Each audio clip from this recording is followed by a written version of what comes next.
I'm not gonna lie, I'm jumping. No, I'm like creeping around this corner right now. Hello and welcome to Spooky Small Talk, a show where I, Ryan Bergara, get to interview some of the world's most fascinating people in one of the scariest places on the planet, a haunted attraction at Not Scary Farm. Today's guest is world-renowned DJ and music producer, Say My Name. You may know him from his collaborations with EDM superstars such as the Chainsmokers and AfroJack, or from his residency at the Wynn in Las Vegas, or from lighting up main stages in the biggest music festivals across the world, all the while showcasing his signature sound known as Hardtrap, a kinetic fusion of hip-hop and EDM. All right, well, David, thank you for joining me. Yep. We go pretty far back. Yeah, almost 10 years. I knew you in college. We spent many a weekend drinking orange juice. A lot of before orange going juice, out. Staying healthy, staying hydrated, of course. Do you get jumpy? Do you scare easily? I mean, I don't like scary movies. I'm gonna just say that. I don't like anything that makes me jump, so yeah.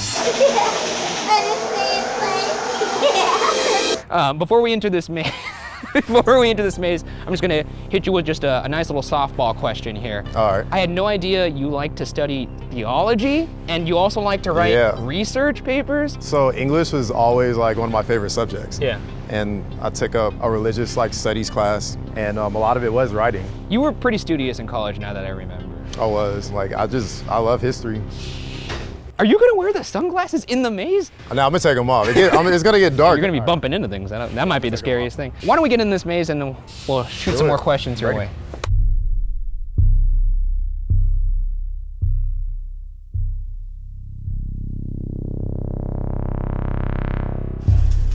So now we are entering the maze. So your dad was a DJ. Yeah. And your mom was a teacher? Yeah. And your dad gave you turntables when you were in 5th grade? Yeah, 2003. It's been a minute. So how did those two help influence your career? I'm a little jumpy. All right, we're good, baby. We're good. I'm not gonna lie, I'm jumpy. I'm jumpy too, but we're just gonna get through this together. Yeah, so now my parents, they were both super supportive. Yeah. My father, he taught me. My mom didn't have any musical backbone, but she was very supportive, and they both pushed me along the way. I read an interview from you from a while ago. I'm creeping around this corner right now. You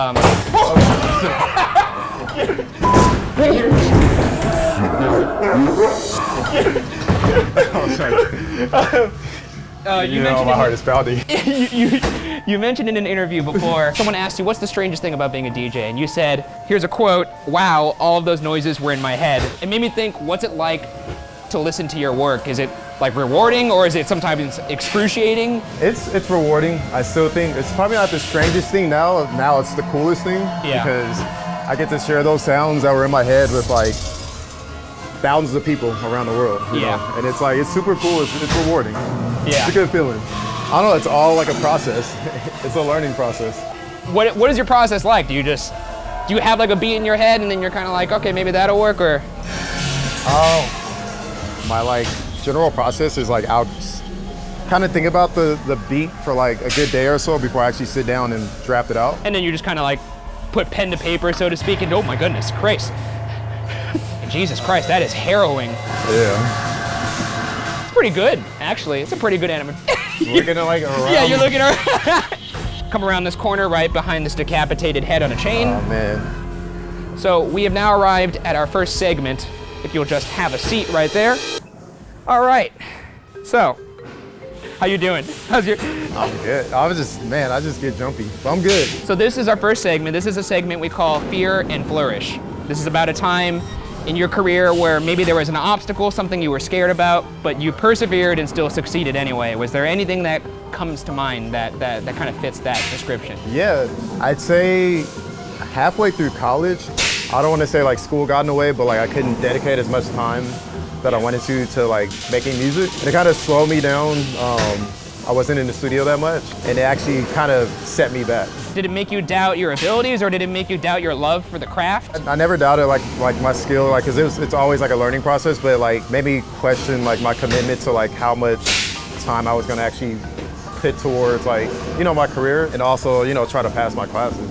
I took some time off. I took 5 months off, or 3 months off from writing. How did you get past that experience? I just put school first. So when I was done with finals, summertime came around. Yeah. And I just took that summer to literally commit every second, every day that I have. And it was a lot of catching up, but like, it was worth it. That makes sense. Do you ever get anxious? Oh my Jesus Christ, yo.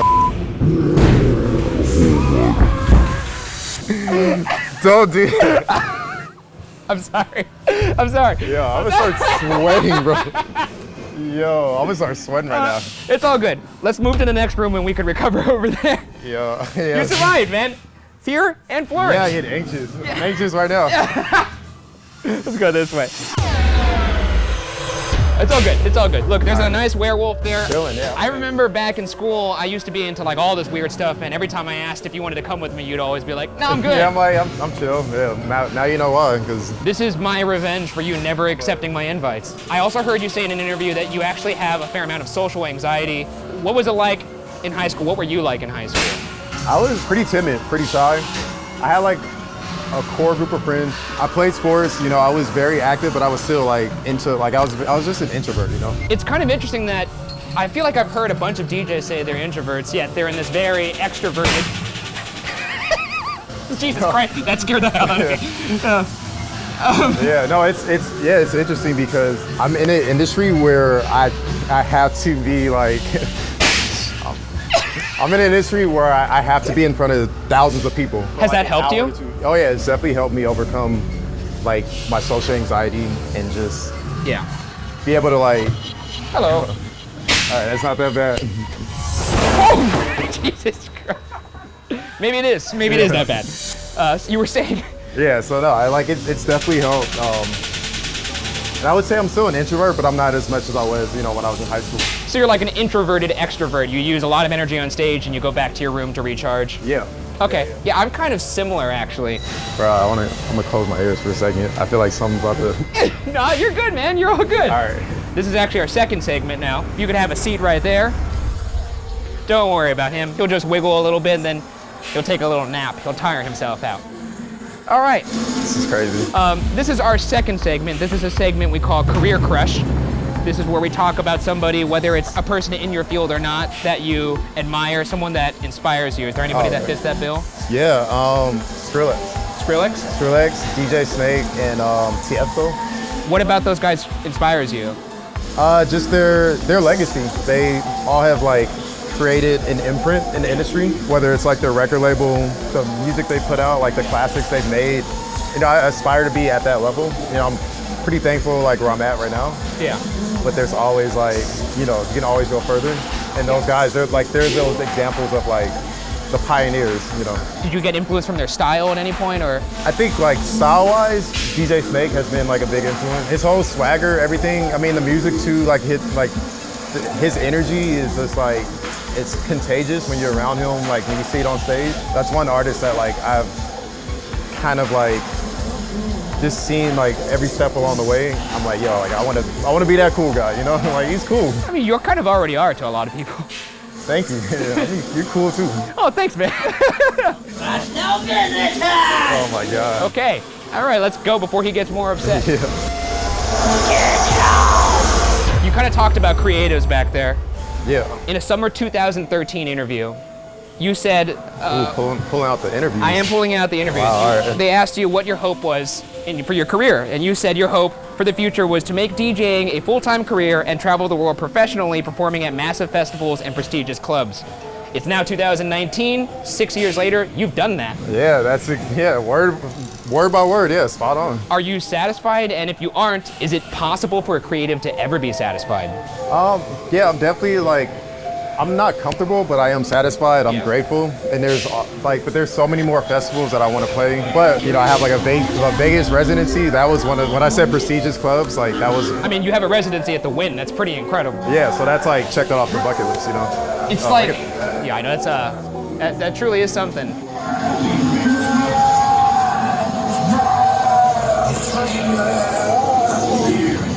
I don't know. As like a creative myself, sometimes I kind of feel like there is this hole you're trying to fill. Like every time you get to the one thing, you're like, oh, I'll be happy if I get that. Yeah. But then you get it and you're like, you know. It's kind of weird because it's what drives us, but at the same time, it's almost kind of like a curse in a weird way. It is.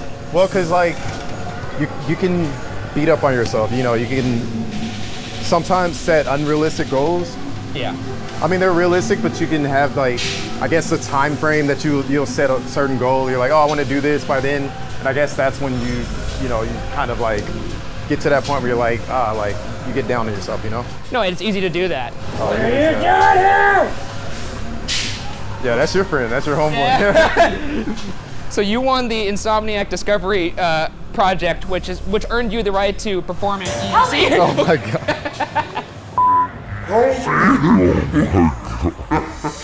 Which earned you the right to perform at EDC. That was good. Did that recognition make you feel like, oh, I could do this, or did you already feel that? I always believed that I could do it. Well, that was like a confirming moment, or like a confirmation that I actually could. Like when that moment came, it was like, I mean, that had to feel good. it was like in my head for so long, and then when it actually happened, I'm like, all right, now I'm physically about to do this. Like I can actually do this. Did you like hunker down after that? Did you lock down? I did.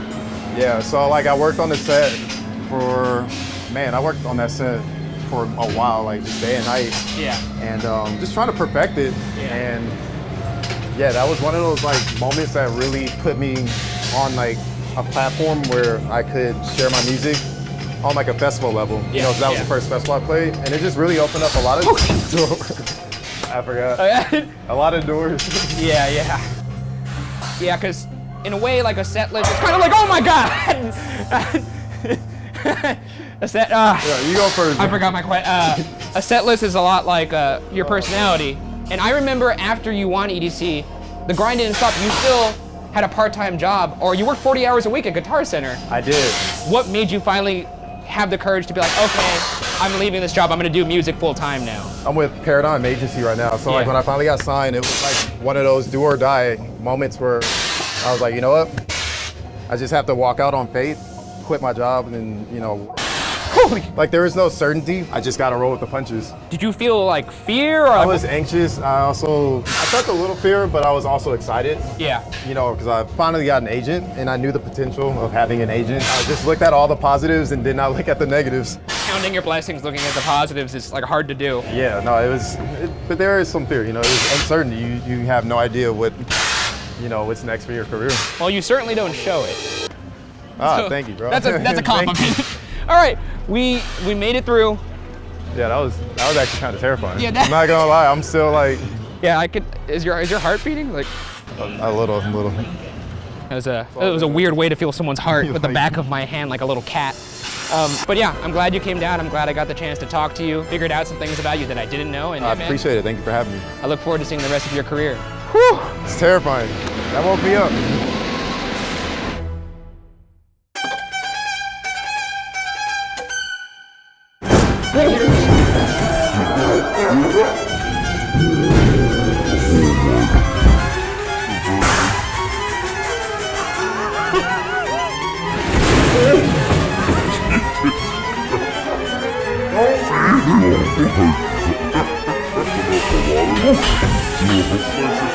Oh my God!